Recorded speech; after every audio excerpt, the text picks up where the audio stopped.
Detective Anna Graves stood in the pouring rain, her coat clinging to her as she gazed at the scene in front of her. The eerie quiet of the town was broken only by the distant rumble of thunder and the rhythmic tapping of the rain against the pavement. It was an unsettling kind of quiet, the sort that clung to a place long after the people had gone, and it made Anna's skin prickle with unease.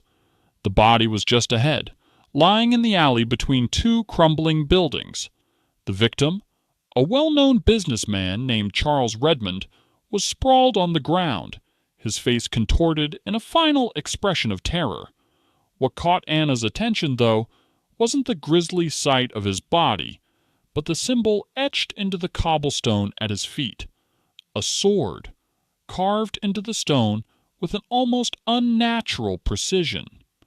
Anna's breath caught in her throat. She'd seen symbols like this before. The last time had been years ago, when she had worked on a case that had nearly broken her. That case had left her with more questions than answers, and now it seemed she was about to be dragged back into that dark past. The local police, aware of Anna's expertise in solving cold cases, had called her in. But the scene didn't sit right with her. This wasn't the work of a random killer or a simple crime of passion. There was something deliberate about this, something ancient. Her mind raced as she crouched beside the body, examining the symbol more closely. It was intricate, with markings that seemed almost to shimmer in the moonlight. Anna had seen symbols like this in old books, texts her grandfather had kept hidden away from prying eyes. It was a relic of a past so far removed from the present that most had forgotten it entirely. "Detective Graves!" A voice called from behind her. It was Officer Mark Daniels, his face pale under his rain-drenched cap. "We've got something else you need to see." Anna stood up, her hand brushing the rain from her face. She didn't need to ask what it was. She already knew. It was always something more, something worse. They led her to a nearby building, one that had once been an old mansion but was now little more than a decaying shell of its former self. Inside, the stench of rot filled the air, mingling with the musty smell of old wood and damp stone. Anna had been here before, though she didn't remember much of it. The memories were locked away in the recesses of her mind, too painful to confront. As they made their way deeper into the building, Officer Daniels pushed open a heavy door, revealing a large study. It was well furnished, but the place had an unsettling air about it. In the center of the room, illuminated by a single, flickering light, stood a large wooden table. And on that table was a sword. Anna's breath hitched. She didn't know why, but the sword seemed alive. Its gleaming blade was etched with the same symbol she had seen earlier, the one carved into the stone at the murder scene. She stepped closer, her fingers brushing against the hilt. Immediately, a wave of nausea washed over her, and she stumbled backward, the air around her thick with a presence she couldn't explain. "This sword," she said, her voice tight. "Where did it come from?" "It was found in the basement," Officer Daniels replied. "No one knows how long it's been here, but it's been here as long as anyone can remember." Anna studied the sword. There was something about it, something ancient and dark. She felt a strange pull toward it, as though it was calling her, beckoning her to unlock its secrets. She turned to Daniels. "I need to see the rest of the house, now." As Anna explored the mansion, she could feel the weight of its history pressing down on her. Every room seemed to be shrouded in a thick veil of dust and decay. Yet the sword remained in the study, its dark energy suffusing the entire place. It wasn't long before she stumbled upon a hidden room, tucked away behind a faded tapestry.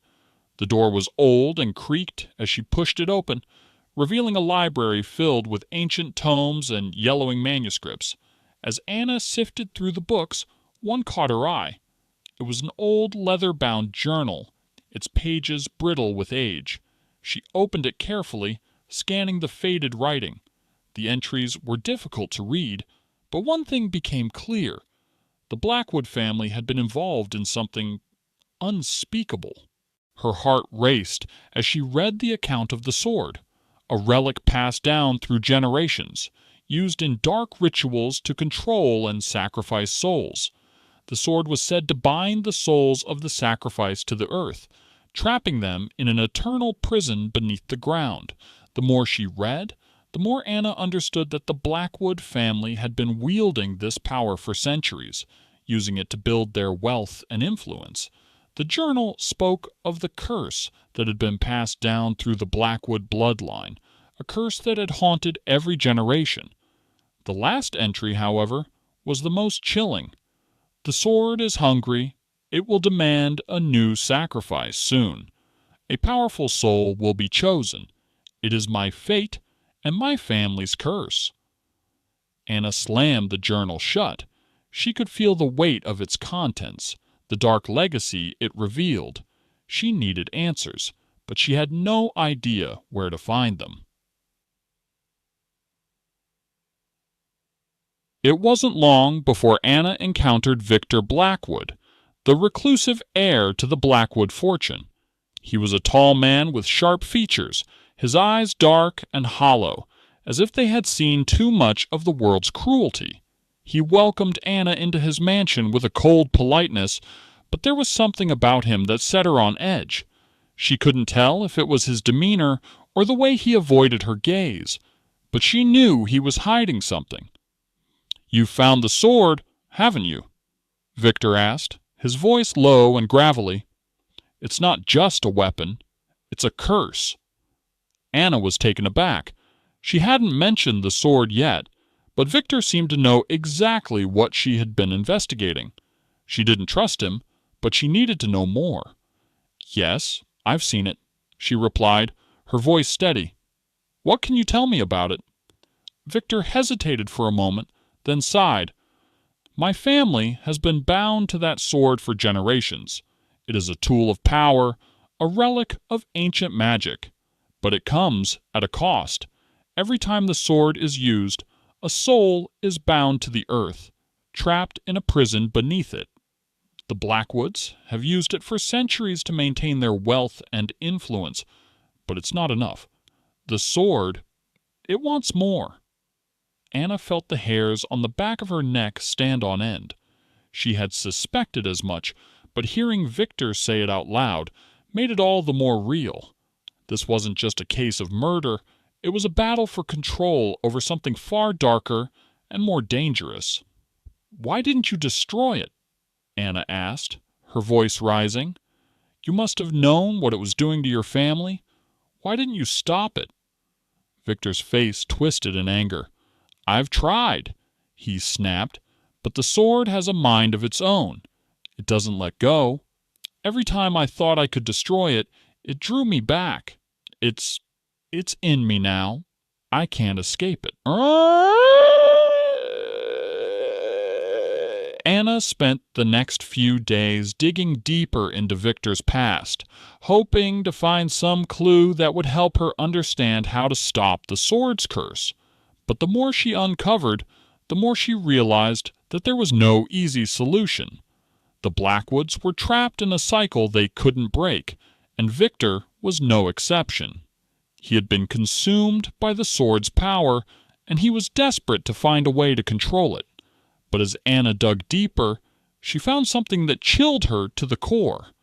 An old family ritual, a final sacrifice, a way to bind a powerful soul to the sword and complete the curse once and for all. The ritual was to be performed under the full moon, and Victor had been planning it for years.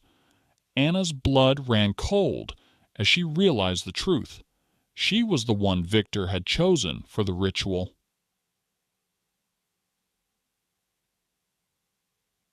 The night of the full moon arrived, and Anna found herself standing at the edge of the ancient temple deep beneath the town, the place where the sword had been forged centuries ago. She had no choice but to confront Victor, to stop him before the ritual was complete. But as she entered the temple, she could feel the presence of the sword, its dark power pulsing through the very stones of the ancient structure. Victor was waiting for her, standing in front of the altar, the sword gleaming in his hand. His eyes were wild, desperate, and Anna could see that he was no longer the man she had spoken to days before. He was consumed by the sword's magic, a puppet to its will. "Victor, stop!"